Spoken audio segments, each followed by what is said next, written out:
अस्सलाम वालेकुम दोस्तों, आज हम लाशोर के हवाले से मज़ीद गुफ्तगू करेंगे जो आपके लिए बेइंतहा मुफीद साबित होगी। इस गुफ्तगू को आप अगर बार बार सुनेंगे तो आपको ज़्यादा बेहतर तरीके से समझ में आएगा और आप उस पर अमल करके बेहतरीन फ़वाइद हासिल कर सकेंगे। लाशोर, जैसा कि मैंने आपको पहले बताया कि आपकी ज़िंदगी के हर लम्हे को रिकॉर्ड कर रहा होता है।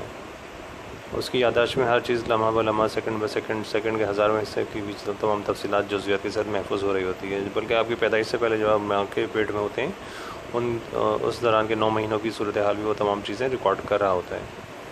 और मैं तो ये कहता हूँ कि जब आप पैदा नहीं हुए थे, माँ के पेट में आपकी बुनियाद भी नहीं पड़ी होती, तो जितने बनी हुए इंसान हैं इज्तिमाई तौर पे हज़ारों की तादाद, हज़ारों साल से जो बनी हुए इंसान हैं, उनके जो इज्तिमाई तजुर्बात हैं उनका निचोड़ भी वो लाशूर की सूरत में उनके पहले लाशूर में आता है। फिर वो इज्तिमाई लाशूरी सूरत हाल के अंदर वो जब आपकी बुनियाद पड़ती है तो आपके लाशूर में भी मुंतकिल कर दिया जाता है। तो आपकी जितनी भी नस्लें हैं उन सब का तजुर्बात का निचोड़ जितना भी होगा वो आपके लाशूर तक भी आप मिल जाएगा आपको। अब इसको थोड़ा सा मैं वाज़े करूँगा, जैसे चले जानवरों से मिसाल ले लेते हैं। आपने देखा होगा कि एक कुत्ते का जब बच्चा होता है, पपी जो होता है, वो छोटा हो, बल्कि 2 महीने का, 3 महीने का, 4 महीने का बच्चा भी अगर हो कुत्ते का, तो वो किसी कचरा चुनने वाले को या हड्डियाँ उठाने वाले को देखकर भौंकना शुरू कर देता है। हालांकि उसको किसी ने सिखाया नहीं होता, ना उसने ये चीज़ देखी होती है कहीं, मगर उसकी नस्लों से, लाशूर से ये चीज़ मुंतकिल हो रही होती है, क्योंकि किसी हज़ारों साल पहले कोई उसकी या सैकड़ों साल पहले कुत्तों की किसी नस्ल के अंदर ये हुआ होगा कि वो अपने कुछ शिकार खा रहे होंगे, तो किसी हड्डी चुनने वाले ने वो शिकार उनके पास से हटाया होगा, तो वो एक उनके आबा अजदाद में से उनके लाशों में बस गई कि ये जो गलत आदमी होता है, इस तरह का जो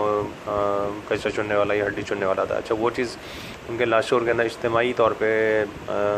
इज्तिमाई तजर्बे के तौर पे उनके लाशोर में दाखिल हो गई, तो वो उनकी नस्लों का आइंदा मुंतकिल होता है कि जब बच्चा पैदा हो गया उनका, मतलब छोटा बच्चा कुत्ते का जो होता है, पपी, वो पैदा हुआ तो उस तक भी वो चीज़ मुंतकिल हो गई और उसको किसी ने सिखाया नहीं, मगर जैसे उसने कच्चा चुनने वाला या हड्डी चुनने वाला देखा तो उसने उस पर भी भौंकना शुरू कर दिया, वो अपना दुश्मन समझ के। खैर, अब हम इसको छोड़ के अब इंसानों की तरफ आ जाते हैं। लाशूर बुनियादी तौर पे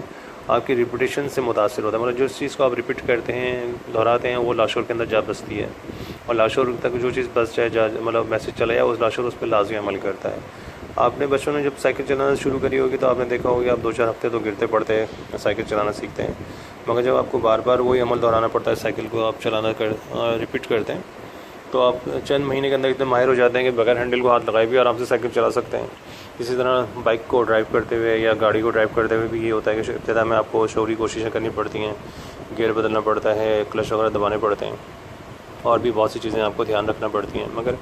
कुछ अर्से, चंद महीने के बाद आप जब देखते हैं तो फिर इतने माहिर हो जाते हैं 1 साल भर के अंदर कि आपको इन तमाम चीज़ों को शौरी कोशिश नहीं करनी पड़ती, लाशूरी तौर पर आप ये काम कर रहे होते हैं।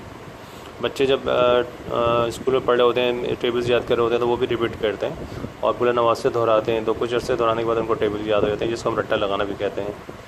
गाना गाते हुए लोग, या जब गाने गाते हैं, एक बोल बोलते हैं, दूसरा बोल उनको खुद ब खुद जहन में आ जाता है और रिपीट करने के बाद होता है, तो ये सारा अमल लाशूरी तौर पर हो रहा होता है। अच्छा, हम इस वक्त अपने मौजू पर दोबारा आ जाते हैं कि हम लाशूर तक मैसेज किस तरह पहुँचाएँ और क्या पहुँचाएँ। लेकिन लाशूर तक मैसेज पहुँचाने का मतलब ये होता है कि आपने उसको रिपीट करके कुछ ऐसी चीज़ें बता दी जो उस तक पहुंच गई और उस पर अमल होना फिर लाजमी हो जाता है। अब मिसाल के तौर पे आप के अंदर कोई कमी है, आप बहादुर नहीं हैं, या आपके अंदर एतमाद की कमी है, या आप चाहते हैं कि आपके अंदर आपको दौलत हासिल हो, आपको ज़िंदगी के अंदर बेशुमार अच्छी चीज़ें हासिल हों, तो आप अफर्मेशंस का सहारा लेंगे लाशूर तक पहुँचने के लिए। और आप बातें रिपीट करेंगे, बोलेंगे, आप अपने लाशूर को मुखातिब करके ये बोलेंगे, या आप सिर्फ अफर्मेशन को सिंपल से ये इस तरह अदा करेंगे कि मैं बहुत पुरएतमाद इंसान हूँ, मैं बहुत बहादुर इंसान हूँ, मैं बहुत अमीर इंसान हूँ, या जो चीज़ भी आप चाहते हैं उस तरह के आप अफर्मेशन बनाइए सिंपल से और उनको अदा करिए, हम बार बार दोहराइए, रिपीट करें। और इसको आसान या 1000 गुना ज़्यादा अफादियत वाला तरीका ये होता है कि उस वक्त आप ये बातें अपने लाशूर तक पहुँचाइए जब लाशूर ज़्यादा रिसेप्टिव होता है, आपकी बात सुन के फ़ौरन अमल करने की सूरत हाल में होता है। वो 2 लम्हे होते हैं या 2 टाइम ऐसे होते हैं। एक टाइम में उस वक्त होता है जब आप रात को सोने के लिए लेट रहे होते हैं, उससे 5 मिनट 10 मिनट पहले का टाइम होता है। उस दौरान जो भी आप अपने लाशूर तक मैसेज पहुँचाएँगे, बोलेंगे, बावाज़ बुलंद बोल रहे हैं या जहन में बोल रहे हैं, जैसे आप बहुत अमीर हैं, मैं बहुत अमीर हूँ, इस तरह बोलें अपने आप को, मैं बहुत पुरएतमाद इंसान हूँ, बहुत ज़्यादा बहादुर इंसान हूँ। इस तरह की बातें जब अपने लाशूर तक बोलेंगे सोने से पहले, तो वो आप देखेंगे कि इंतहाई तेज़ी से आपके लाशूर तक पहुँचेंगी। और इसी तरह सुबह के टाइम जब आप बेदार होते हैं नींद से, तो उसके भी 5-10 मिनट के दौरान भी आप ये बातें बोलेंगे तो वो भी लाशूर तक पहुँच जाएंगी। अच्छा, इन बातों पे अगर आप 3 हफ्ते का अमल करेंगे, 21 दिन तक, तो वो लाजमी, तो हर सूरत में आपके अंदर बुनियादी तब्दीलियाँ आ जाएंगी। मगर आप इसको, मेरा मशवरा है कि 4 से 6 महीने तक ये चीज़ आप बोलते रहें, जो भी चीज़ आप चाह रहे हैं। 4-6 मतलब जुमले आप बना लें अपनी लाइफ में, जो आप चीज़ हासिल करना चाहते हैं,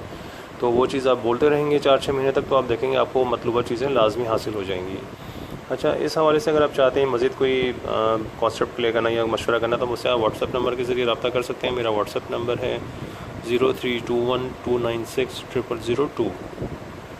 और अनकरीब एक व्हाट्सएप पे मैं ग्रुप भी बनाने वाला हूँ, तो उस ग्रुप के ज़रिए भी अगर आप चाहते हैं उसमें इंक्लूड होना, तो मुझे बताइएगा, उसमें भी आपको इंक्लूड कर दिया जाएगा। जब तक कि नहीं फिर अगली मुलाकात होगी, तो उस वक्त तक के लिए इजाज़त दीजिए। इंशाअल्लाह फिर अगली मुलाकात में आपको मज़ीद बेहतर बातें बताई जाएंगी। अल्लाह हाफ़िज़।